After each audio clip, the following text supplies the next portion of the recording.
인생의 전환점을 맞이하는 지혜. 왜 우리는 인생의 어느 시점에 이르면 갑자기 모든 것이 무너지는 듯한 기분을 느낄까요? 젊을 때는 가능성이 우리를 이끌었고, 지금은 현실이 우리를 짓누릅니다. 그 사이 어딘가에서 많은 이들이 길을 잃습니다. 조선시대 실학자 정약용은 이런 말을 남겼습니다.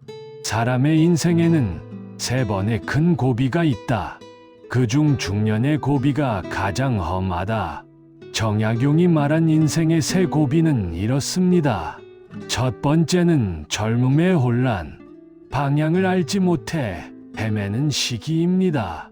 두 번째는 중년의 회의감, 꿈과 현실 사이의 간극이 드러나는 시기입니다. 가족, 건강, 인간관계, 경제적 안정, 모든 것이 동시에 흔들립니다. 세 번째는 노년의 고도, 방향은 알지만 걸어갈 힘이 부족한 시기입니다. 그는 이 중 2번째 고비가 가장 크다고 했습니다. 왜일까요? 이 시기는 마음이 세상을 시험하는 때이기 때문입니다. 세상이 나를 시험하는 것이 아니라 내 마음이 세상을 시험하는 것입니다. 이 말의 의미를 이해하는 순간 많은 것이 명확해집니다. 고비를 넘지 못하는 이유는 세상 탓이 아니라 내 마음이 약해졌기 때문입니다.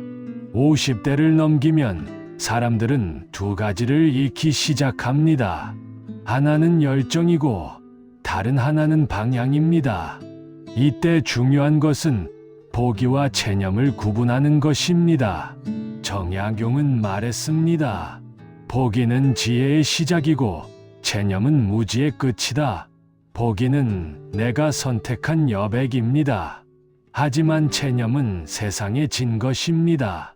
많은 이들이 이렇게 묻습니다. 이제 뭐라도 해봐야 하나? 아니면 그냥 이렇게 살아야 하나? 이 불안과 공허함은 어디서 올까요? 이루지 못한 욕심 때문이 아닙니다. 이루어 놓고도 마음이 채워지지 않기 때문입니다. 정약용은 이때 필요한 것을 순리라고 했습니다. 순리를 따르는 자는 고요히 나아가고 억지를 부리는 자는 끝내 자신을 잃는다. 정약용은 마음을 다스리는 첫 번째 방법으로 멈춤을 가르쳤습니다. 머무는 자만이 흐름을 본다. 급하게 앞서려 할수록 운명은 우리를 뒤로 끌어당깁니다. 나이가 들수록 세상의 빠른 속도에 뒤처지는 기분을 느낍니다. 하지만 이것은 뒤처진 것이 아닙니다. 속도를 맞출 이유가 사라진 것입니다. 그는 이를 속도의 자유라 불렀습니다. 남보다 늦는 것이 아니라 나답게 가는 것입니다. 이 시기에는 남보다 앞서려는 마음보다 내가 잃지 말아야 할 것을 지키는 마음이 중요합니다. 버릴 것은 미련이요, 남길 것은 뜻이다. 미련을 지키면 삶이 무거워지고 뜻을 지키면 인생이 다시 가벼워집니다. 정약용은 인생의 고비를 넘는 힘이 버티는 것이 아니라 비워내는 것이라고 말했습니다. 마음이 꽉 찬 자는 세상을 좁게 보고 비운 자는 세상을 넓게 본다. 나이를 먹을수록 불행해지는 이유는 살아온 세월만큼 마음속에 쌓인 것이 많기 때문입니다. 억울함, 우회, 비교, 자존심, 이 모든 것이 마음의 무게가 됩니다. 그는 인간의 불행을 지나친 계산에서 찾았습니다. 이익을 계산하는 순간 복은 달아난다. 누가 나를 더 인정해 주는지, 누가 나에게 더 고마워해야 하는지, 그 따짐 속에서 관계는 무너집니다. 정약용은 제자들에게 늘 물었습니다. 그대는 복을 원하는가? 마음의 평안을 원하는가? 제자들은 대부분 복을 원한다고 답했습니다. 그러자 그는 조용히 말했습니다. 복은 평안을 따르는 것이지 평안이 복을 따르지 않는다. 정약용은 고비를 넘는 지혜로 작은 감사를 강조했습니다. 큰 복은 드물게 오지만 작은 복은 날마다 온다네. 사람들은 큰 성취만 기억하지만 그는 일상의 사소한 기쁨에 인생의 힘이 깃든다고 믿었습니다. 그는 매일 아침 새 소리를 듣고 이렇게 썼습니다. 오늘 아침 새 소리에 복이 깃들었도다. 그의 복은 재산이 아니라 마음의 안식이었습니다. 정약용은 인생의 고비를 넘긴 사람에게 이제부터는 채우지 말고 정리하라고 했습니다. 젊어서는 쌓는 것이 공부지만 늙어서는 덜어내는 것이 공부다. 그는 마음의 막힘을 세 가지로 설명했습니다. 용서하지 못한 마음, 내려놓지 못한 자존심, 고집스러운 옛 생각. 이 셋이 남아있으면 아무리 세월이 흘러도 마음은 늙지 않습니다. 늙음은 세월이 아니라 마음의 굳음에서 온다.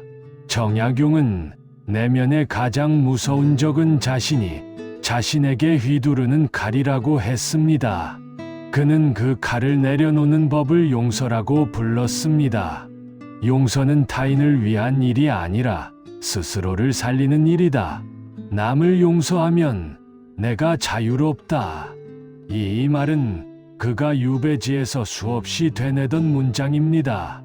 억울함을 다스리지 못하면 그 억울함이 스스로를 갉아먹는다는 걸 몸으로 깨달았기 때문입니다.